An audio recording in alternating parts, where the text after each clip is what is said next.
IAS అధికారి కృష్ణతేజ ఒక్కసారిగా popular అయ్యారు. తెలుగు రాష్ట్రాల్లో ఆయన పేరు మార్మోగుతోంది. ఏపీ అటవీ శాఖ మంత్రి పవన్ కళ్యాణ్ ఆయనను అభినందించడంతో మరింత పాపులర్ అయ్యారు. ఇంతకీ ఐఏఎస్ అధికారి కృష్ణతేజ ఏం చేశారు? ఒక్కసారిగా ఆయన పేరు మార్మోగడానికి గల కారణం ఏమై ఉంటుంది? Let's watch the story.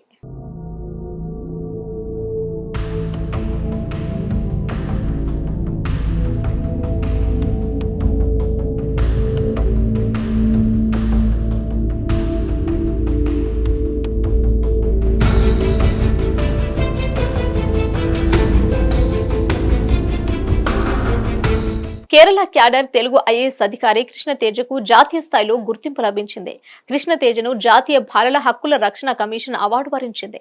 Krishna Teja ప్రస్తుతం కేరళలోని త్రిశూర్ జిల్లా కలెక్టర్ గా పనిచేస్తున్నారు. బాలల హక్కుల రక్షణలో త్రిశూర్ జిల్లా దేశంలోనే ప్రథమ స్థానంలో నిలిచింది. దీని వెనుక జిల్లా కలెక్టర్ కృష్ణతేజ కృషి ఎంతో ఉంది. త్వరలోనే ఆయన ఈ పురస్కారం అందుకోనున్నారు.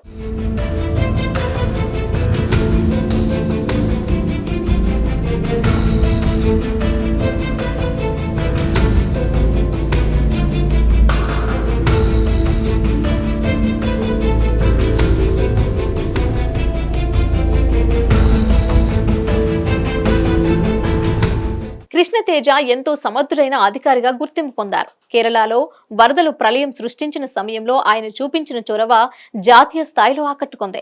ఆ సమయంలో కృష్ణతేజ అలెప్పి జిల్లా సబ్ కలెక్టర్ గా ఉన్నారు. ఆ తర్వాత కాలంలో ఆయనను కేరళ పర్యాటక శాఖ డైరెక్టర్ గా నియమించారు. ప్రస్తుతం త్రిశూర్ జిల్లా కలెక్టర్ గా బాధ్యతలు అందుకుంటున్నారు.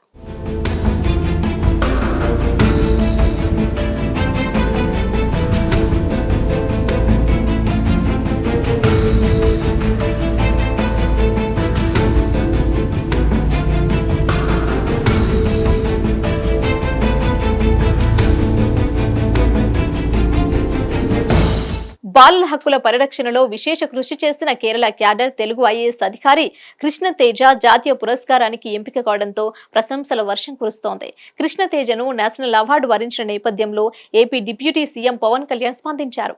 అభినందనలు తెలిపారు. జాతీయ బాలల హక్కుల కమిషన్ పురస్కారానికి ఎంపికైన ఐఏఎస్ అధికారి ఎంవీఆర్ కృష్ణకు అభినందనలు. మన రాష్ట్రానికి చెందిన కృష్ణతేజ కేరళ రాష్ట్రంలో బాధ్యతలు నిర్వర్తిస్తూ ప్రజల సంక్షేమం పేదల అభ్యున్నతికి కృషి చేస్తున్నారని ప్రశంసలు కురిపించారు. ప్రస్తుతం త్రిశూర్ జిల్లా కలెక్టర్ గా బాధ్యతల్లో ఉన్న ఆయన ఈ జిల్లాలో బాలల హక్కులను కాపాడేందుకు ఉత్తమ విధానాలు అనుసరించారు. కరోనా సంక్షోభం సమయంలో, కేరళ వరదల విపత్తు సమయంలో కృష్ణతేజ విధి నిర్వహణలో చూపిన అంకిత భావాన్ని ఆ రాష్ట్ర ప్రజలు మర్చిపోలేదని పవన్ కళ్యాణ్ గుర్తు చేశారు. ఆయన మరింతగా సేవలందిస్తూ ఉద్యోగులకు, యువతకు స్ఫూర్తినివ్వాలని ఆకాంక్షిస్తున్నానంటూ పవన్ కళ్యాణ్ ఓ ప్రకటనలో పేర్కొన్నారు.